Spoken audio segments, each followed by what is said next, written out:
Last lecture में हमने आपको एनर्जी पढ़ाई थी। एनर्जी में हमने कहा था एनर्जी तो बहुत तरह की होती है, लेकिन फ़िलहाल अभी कंसीडरेशन में हमारे सामने मैकेनिकल एनर्जी है। और मैकेनिकल एनर्जी में दो पार्ट हमने बताए थे, kinetic energy and potential energy. इसका सही नाम था ट्रांसलेशनल काइनेटिक एनर्जी, और पोटेंशियल एनर्जी का नाम था ग्रेविटेशनल पोटेंशियल एनर्जी। ठीक है, इनकी डेफिनेशंस बता दी थी। हाफ mv² कहाँ से आया, mgh कहाँ से आया, ये बता दिया था। इसमें h क्या होता है ये बता दिया था। अब डाले heading conservation of energy. Conservation of energy का स्टेटमेंट फिलहाल वही है जो आपने 9th क्लास में पढ़ा है कि energy can neither be created nor be destroyed, it only can be transferred from one form to another form. लिखें, energy can neither be created nor be destroyed, energy can neither be created nor be destroyed, it only can be transferred from one form to another form, from one form to another form। ठीक है, अब आ जाओ जी मतलब की बात पे जो हमें टॉपिक में चाहिए। नेक्स्ट पैराग्राफ से लिखें, इन मैकेनिक्स। मैकेनिक्स में इसका स्टेटमेंट क्या बन जाता है, लिखें इन मैकेनिक्स। स्टेटमेंट लिखें, if there is no conversion of mechanical energy, if there is no conversion of mechanical energy in any other form, in any other form, then the sum of kinetic energy and potential energy remains constant। वो कह रहा है mechanical energy का किसी और form में transfer नहीं हो रहा, हीट की फॉर्म में, साउंड की फॉर्म में, तो काइनेटिक एनर्जी और पोटेंशियल एनर्जी का सम क्या रहेगा, कांस्टेंट रहेगा। यानी kinetic energy plus potential energy equals to constant. इसे ऐसे भी लिख सकते हैं, kinetic energy at 1, potential energy at 1, kinetic energy at 2, potential energy at 2, half m v1² plus mgh1, half m v2² plus mgh2। चार चीज़ें हैं इसमें, तीन गिवन होंगी, एक आपको निकालना होगा। लिख लो इसे जल्दी से।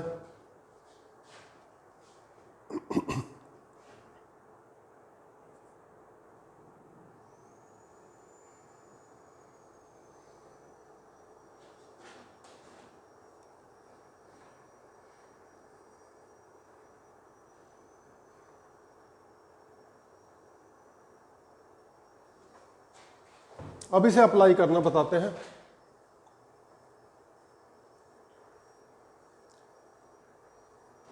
कुछ फॉर्मूले डराइव करवा रहे हैं, एक्सप्रेशंस डराइव करवा रहे हैं, उन्हें क्वेश्चंस की फॉर्म में लिख लो। लिखो पहला question, Bob of a simple pendulum of length L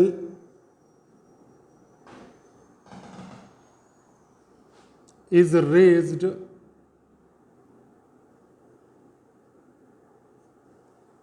through an angle theta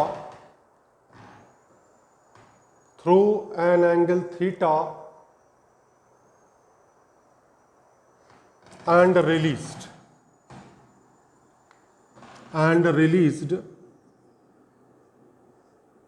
calculate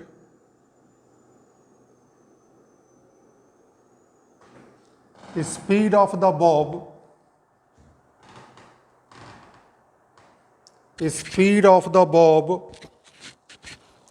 when it reaches the lowest position. When it reaches the lowest position. चलो देखो इसको,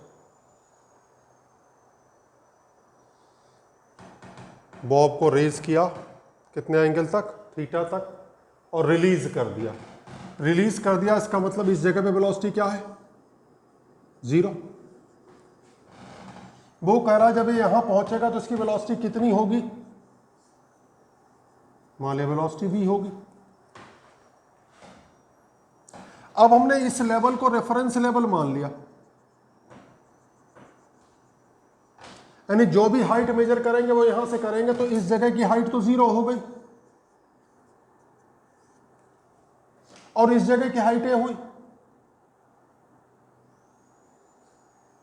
अब समझ में आ गया, रेफरेंस लेवल का मतलब एक लेवल हम मान लेते हैं और जो भी हाइट मेजर करेंगे वहीं से मेजर करेंगे।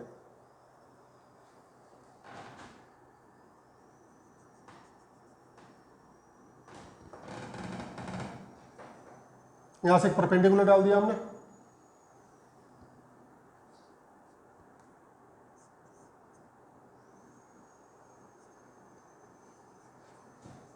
क्योंकि ये हाइट और ये हाइट इक्वल होगी। इसमें लिखते हैं cos theta equals to OC upon OB, OC upon L, length L दे रखी है, तो OC की वैल्यू हो गई L cos theta.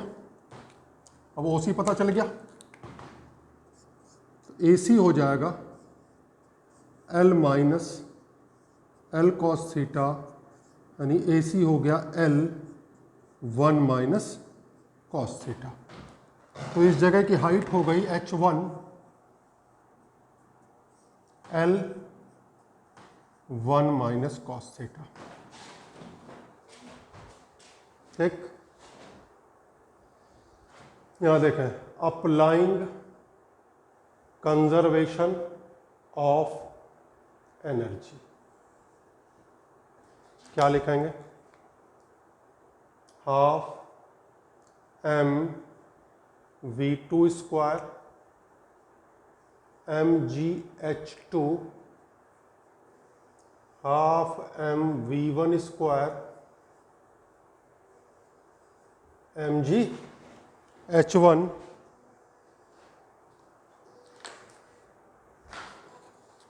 Values put करो।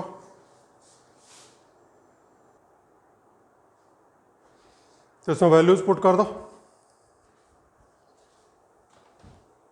m तो सब में कैंसिल हो गया, half v square is 0 0 g l 1 minus cos theta, v square equals to 2gl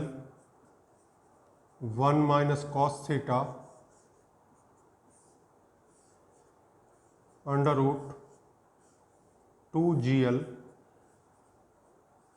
1 minus cos theta.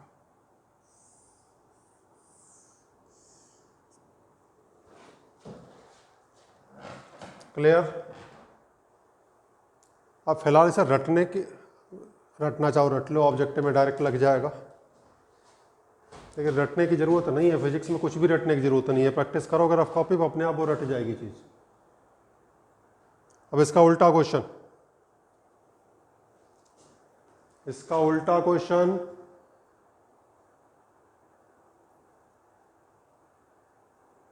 लेकर bob of a pendulum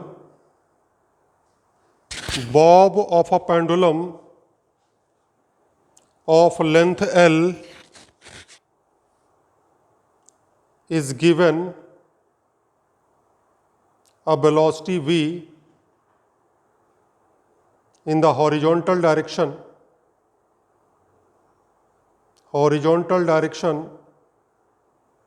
when it is at the lowest point.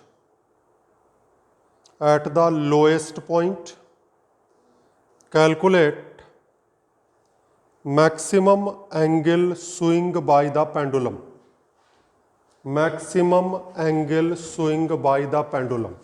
ये बिल्कुल same question है, कोई difference नहीं है। पिछले question में क्या था?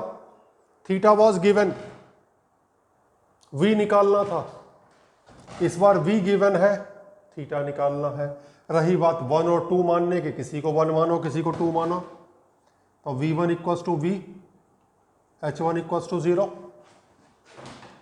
v2 equals to 0। क्या निकालना है इस बार?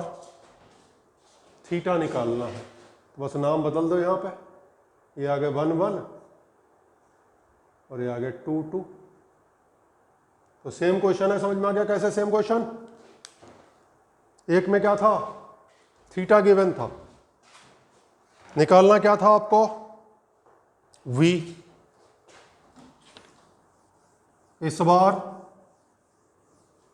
v गिवन, क्या निकालना?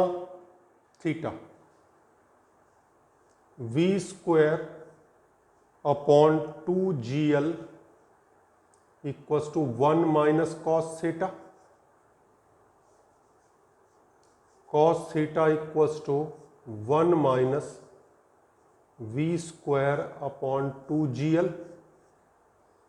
Theta equals to cos inverse v square, cos inverse 1 minus v square upon 2gl। ये आ गया आंसर।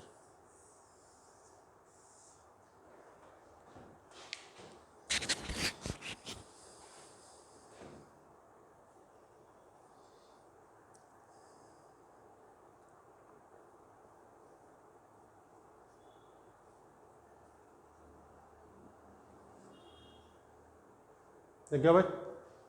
तो सेम क्वेश्चन था। एक क्वेश्चन में theta was given, velocity was required. Next में velocity was given, theta is required. अब इसे थोड़ा सा जनरल क्वेश्चन कर देते हैं, थोड़ा सा जनरल। लिखा question, a pendulum of length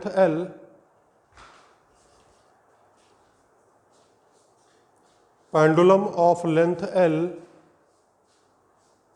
is raised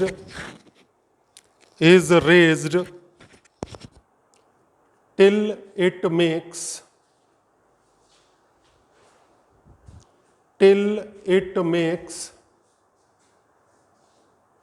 theta 1 with the vertical and released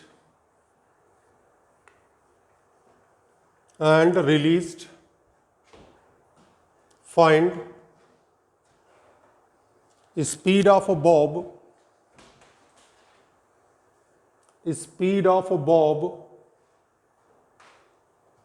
when it makes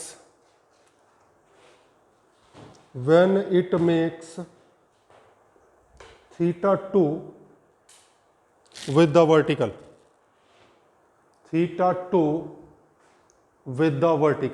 अब क्या है इसमें?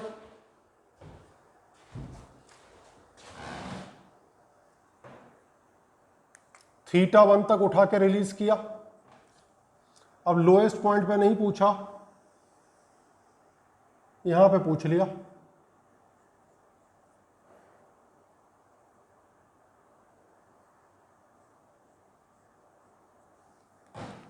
और उसने कहा एंगल है थीटा 2। अब देखें, ये इनिशियल हो गया,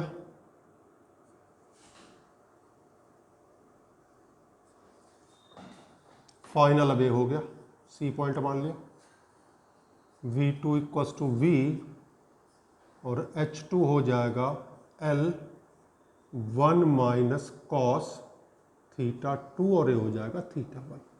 देखो जी, कॉन्सेप्ट लेवल पे अगर मजबूत हो, क्वेश्चन में कोई भी चेंज कर दिया जाए आप कर सकते हो, और चीज़ों को अगर रट के सीखा हुआ है तो जरा सा भी चेंज आएगा आप अटक जाओगे।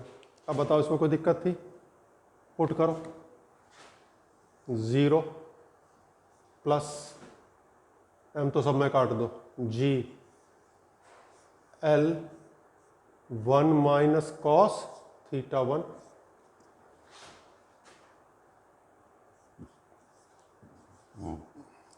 Half V square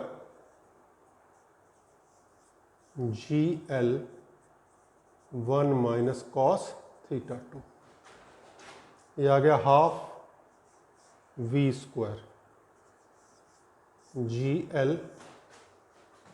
1 minus cos theta 1 minus 1 plus cos theta 2, ये आ गया V square equals to 2GL cos theta 2 minus cos theta 1, और ये आ गया यहाँ से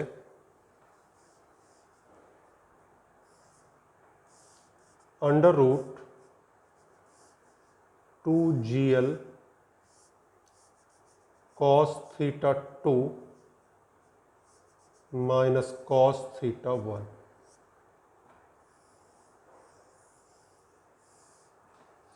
अब ये जनरलाइज हो गया, अब ये जनरलाइज हो गया।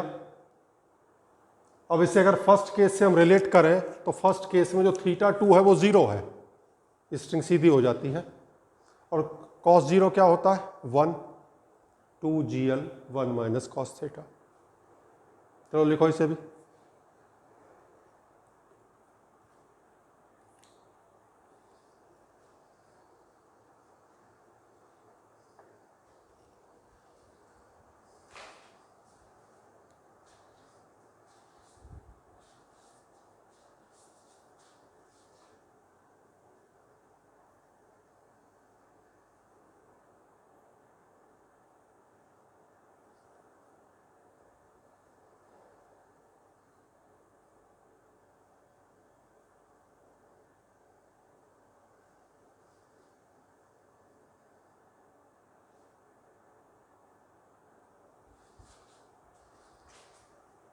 नेक्स्ट लिखें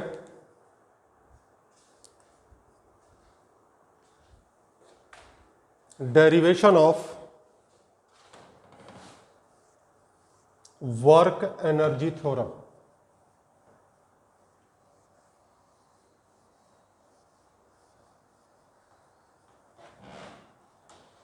derivation of work energy theorem. Work energy theorem क्या कहती है? Work done on a body is equal to the change in its kinetic energy. इसी को प्रूव करना है कि वर्क डन किसी बॉडी पर जो किया है वो किसके इक्वल होता है? चेंज इन काइनेटिक एनर्जी के। देखो, according to the theorem, according to the theorem,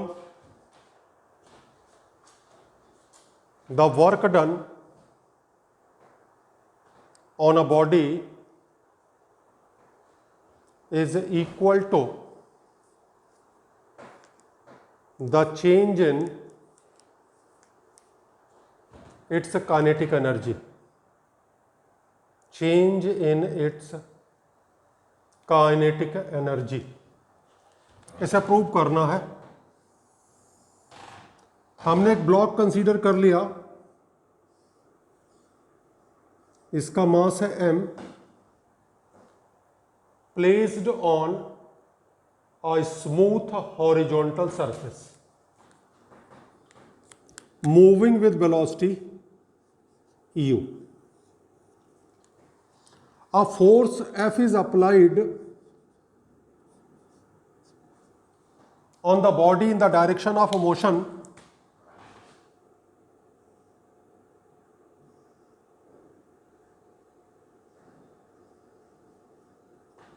and after moving a distance s, after traveling a distance s, its velocity becomes v. तो जितना मैंने बोला है लिखना है. Considering a block of mass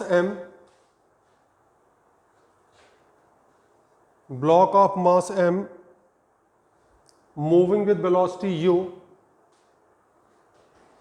on a smooth horizontal surface, a force F is applied on the body in the direction of motion and after traveling a distance s, its velocity becomes v. Its velocity becomes v. चलो देखो, acceleration क्या होता है, force upon mass. Third equation लगा दी, v square equals to u square plus 2as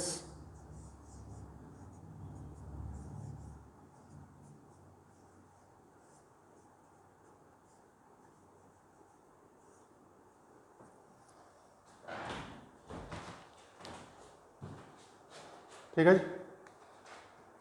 m से multiply कर दो, m v square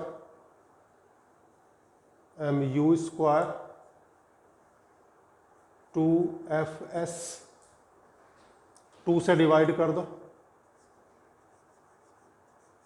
half m v square half m u square f into s half m v square minus half m u square. Force into displacement क्या हो गया, work. ये आ गया kinetic energy final minus kinetic energy initial equals to work. यानी change in kinetic energy equals to work done. ये prove हो गया आपका वर्क एनर्जी थ्योरम. लिखा है.